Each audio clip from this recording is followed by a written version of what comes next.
Hi guys, it's Stock Curry, and I apologize about the very late video tonight. We just had a major cryptocurrency flash crash, and so I have been doing some trading and I had to focus on that. So the video's getting out a little bit late. Apologize about that. As you guys can see on the screen behind me, Bitcoin is now below 40,000. Ethereum is now below 3,000. And everything pretty much crashed. So I ended up selling my Bitcoin at about 41,000. I ended up buying Tezos XTZ at right around $5. It was like $5.01. And then I also bought some more Dogecoin at 41.79 cents. Yes, 0.4179. And so I apologize about all the madness here and the late night video, but I had to get had to get these trades done. So I might miss the pre-market open on getting this uploaded, but hopefully I still get this information in time to you guys. And for those of you guys who stay up late and watch my videos, I'm really sorry. Doing my best here, but hey, I gotta watch out for my portfolios here. Wearing the red shirt, and unfortunately we did just have this cryptocurrency crash. On top of that, we have the stock market. The futures are blood red right now. It is not looking like a good day. Market news wise, we have the Fed minutes that are coming out on Wednesday. We have retail report that's coming out on Wednesday. I expect both of those to be bad, which is going to further push the market into the red territory. That's one of the reasons I did not sell my QQQ puts, is because I did expect a day like Wednesday, and I do think it's going to be a red day. So just hold on. We've had some really, really nice green days in the high growth portfolios over the last few days. I know my high growth portfolio was up 7% again today. That's 2 days in a row was up 7%. So, man, I think it's a 15% net gain in the past 2 days, Monday and Tuesday combined. So it's been a good 2 days for me, despite the red markets. I hope you guys are doing well too. I know a lot of these high growth stocks have just absolutely gone parabolic in the last few days, which is great. We're seeing shorts cover. We're seeing the stocks go up. I'm really hopeful that this is a rebound for high growth stocks. But the market overall still appears quite red, and cryptocurrencies are getting crushed right now. So we'll see what happens. We needed a correction in the cryptocurrency market. We are definitely getting it. We'll see if this is the start of a much larger crash or not. I think it might be for Bitcoin and Ethereum, but the altcoins are actually holding up pretty well. They're doing much, much better on the technicals than Bitcoin is doing. Bitcoin is just dying, completely dying when it comes to technicals. It actually dropped below the 200-day EMA, which is 42,000, which is why we saw this immediate sell-off and just flash crash. You see that here. See that big flash crash? Yeah, that's Dogecoin, because honestly, Bitcoin just brought the entire market down with it. But anyway, I digress. Let's get into these stock and crypto picks so I can get this video out. For those of you guys who are new to this channel, my name is Stock Curry. I used to work as an analyst for some large investment banks, and now I analyze stock picks from the top 10 YouTubers on YouTube. I give you both the cliff notes from the top 10 YouTubers as well as my analysis on their stock and crypto picks. Excuse me, it's been a late night. I'm extremely tired. If anything I talk about today piques your interest, make sure you listen to who I say talked about that stock, and then go watch their video to get the full details on what they said. All I ask for putting all of this together for you guys is that you hit that like button, subscribe, click the bell icon, and click all so that you guys can get notified when I release my next video. I'm going to go ahead and give you guys 5 seconds to do that right now.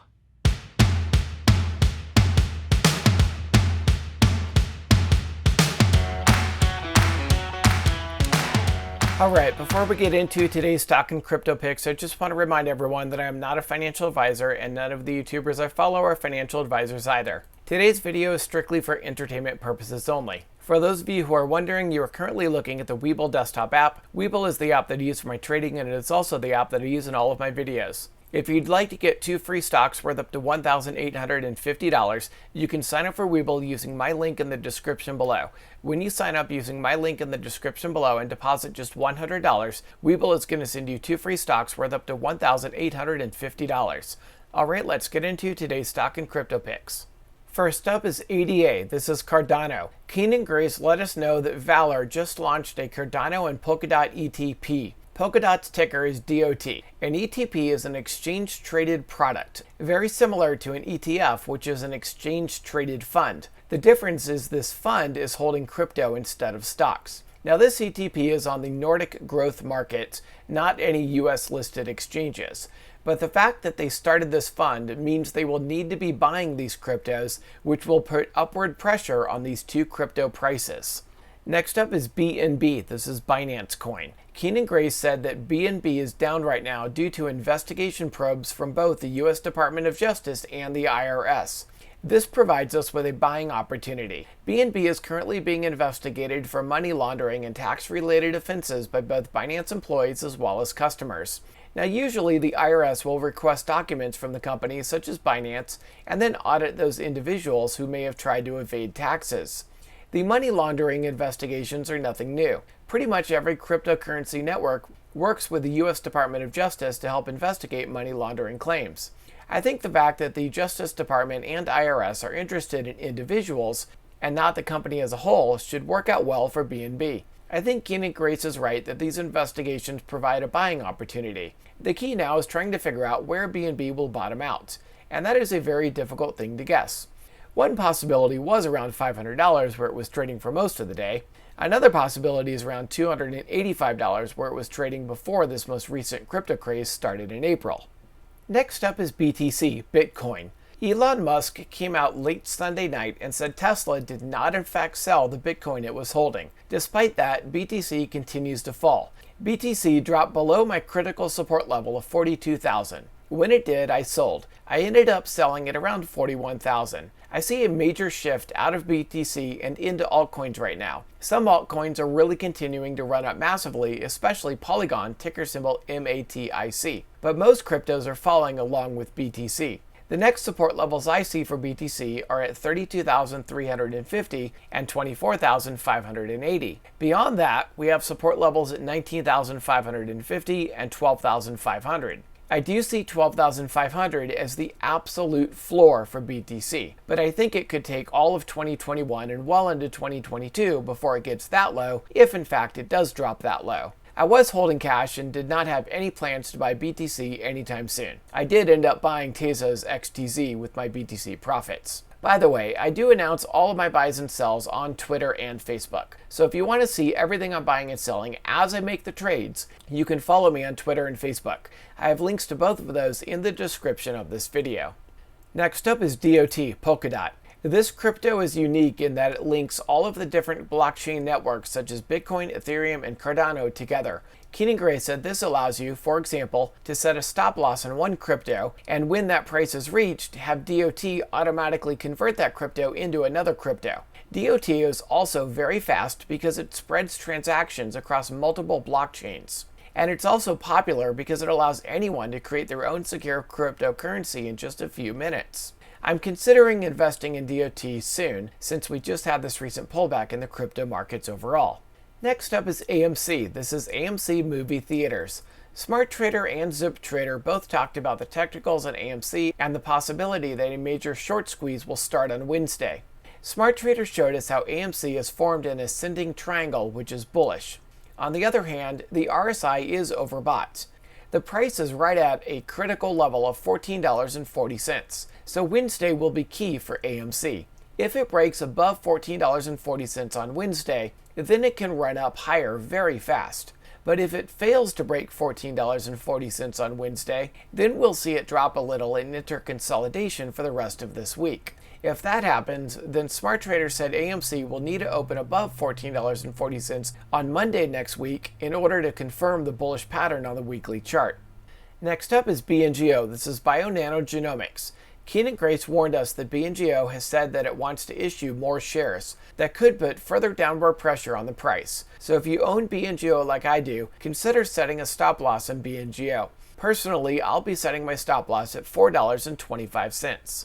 Next up is CCIV. This is a SPAC and they're merging with Lucid Motors. Lucid Motors is an American EV company and a competitor to Tesla. The merger has been pushed off until the third quarter of 2021. Larry Jones stressed that CCIV needs to be a long-term hold. Lucid Motors is not expected to become profitable until 2024, and they are not expected to be free cash flow positive until 2025. This is still a very early stage investment. Next up is FTFT, Future FinTech. Chris Zane said to keep your eye out on FTFT because it is heading in a positive direction. Personally, I do not see any confirmed bullishness on FTFT right now. The candles are still below the 10-day EMA, and the RSI and MACD are still both neutral. I would wait before buying into FTFT. Next up is NEO. This is a Chinese EV manufacturer. Stockmo likes how large institutions are buying into the current weakness on NEO. He thinks NEO will get up to between $37 and $38 a share by the end of next week, double in price over the next 12 weeks,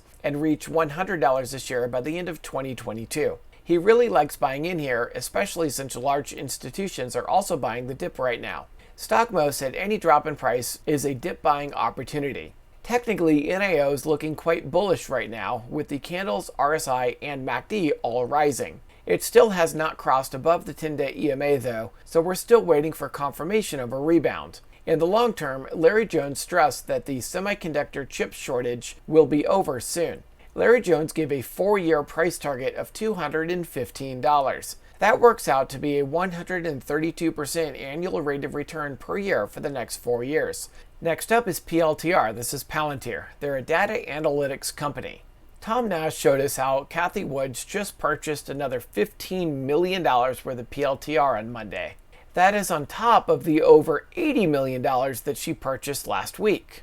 And this is not your standard restructuring purchase either. Cathie Woods is increasing her weight in PLTR in both her ARKK fund as well as her ARKW fund. Also, a private investor, Stanley Druckenmiller, just purchased $140 million worth of PLTR, which represents 4% of his portfolio. So if you believe in following large institutions, then you might want to consider buying or increasing your position in PLTR. Chris Zane said the fact that PLTR got above $21 on Friday is a bullish technical sign, and he's right.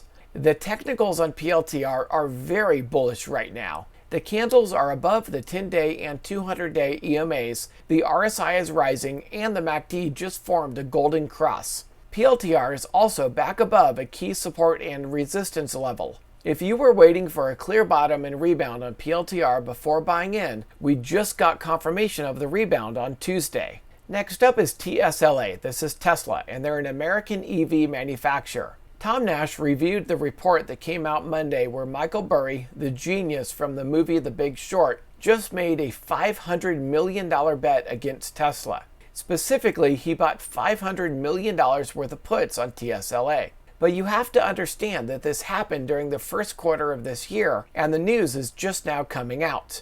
It looks like Michael Burry bought put options when TSLA was trading at around $900 a share. TSLA is currently at $577 a share. So Michael Burry made a good amount of money on this play, and there is a chance that he is already out of the play. So don't get FUD due to this SEC filing. This play is most likely already over. Finally, we have TTCF. This is Tattooed Chef.